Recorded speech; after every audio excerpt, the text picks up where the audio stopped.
viré la batterie, le bac à batterie. J'ai débranché avant la batterie ici. J'ai enlevé ça sur le bac à batterie. Ensuite j'ai dévissé celui-là là. J'ai débranché celui-là sur l'ancien, le capteur. J'ai débranché ici. C'est celui-là. La nouvelle, celui-là. Voilà. C'est-à-dire qu'il faut que j'enlève d'en bas après.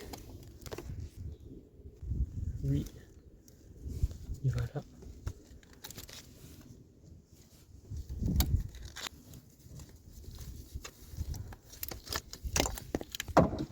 Et juste sur l'ancien, je récupère cette patte là, en fait ça fixe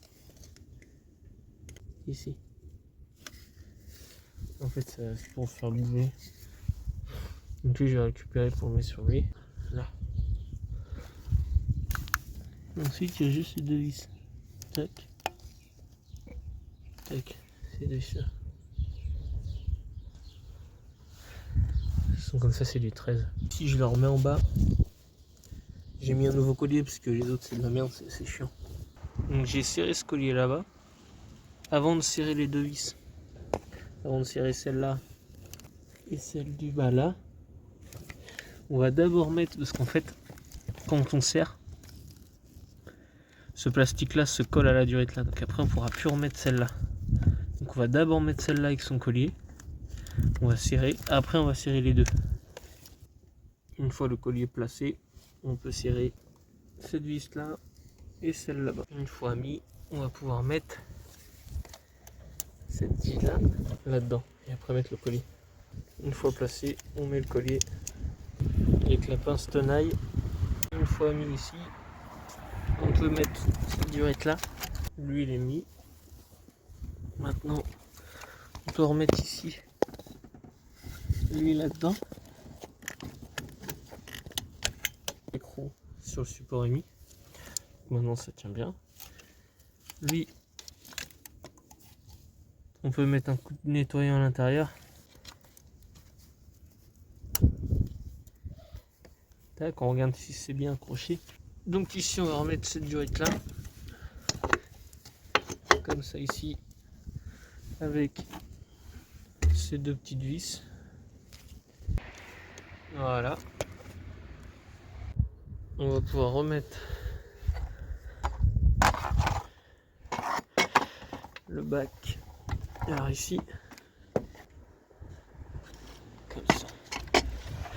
Là.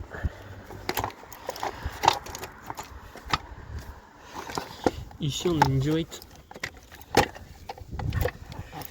Il faut clipser là.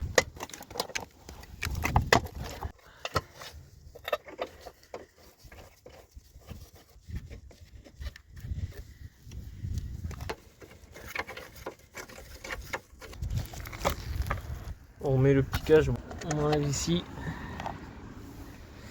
Et là, on met de côté ça ici. Voilà.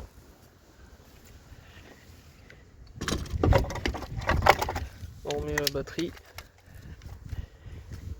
On vient remettre ça.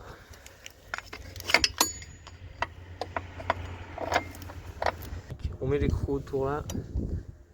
On met ça. Petit conseil avant de glisser totalement. Tu vois, il se peut qu'il se foute comme ça. La petite sangle décalée là. Comme ça, le jour où vous avez besoin de changer votre batterie, les numéros ils sont juste là.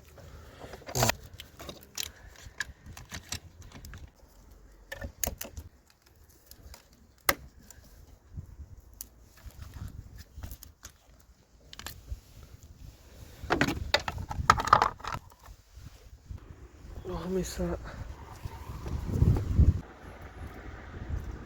Une fois que c'est bien rempli, on va pouvoir démarrer le véhicule. Une fois démarré, au niveau du boîtier d'eau. Là, ça suffit pas. On va mettre chauffage. Il faut que ça sorte des ventilations ici devant. Donc on va tout mettre en on. On, on, on. Et là on va mettre le chauffage à balle. Chauffage à fond. Chauffage à fond. Voilà, parfait. Recyclement, non, ah non. Tac. Et que là. On enlève les pieds. Voilà. Donc là, ça va sortir du chauffage. Ventilation à fond. On surveille quand même de temps en temps le liquide. Que ça descende pas trop. On va attendre comme ça. On regarde de temps en temps savoir si ça fuit.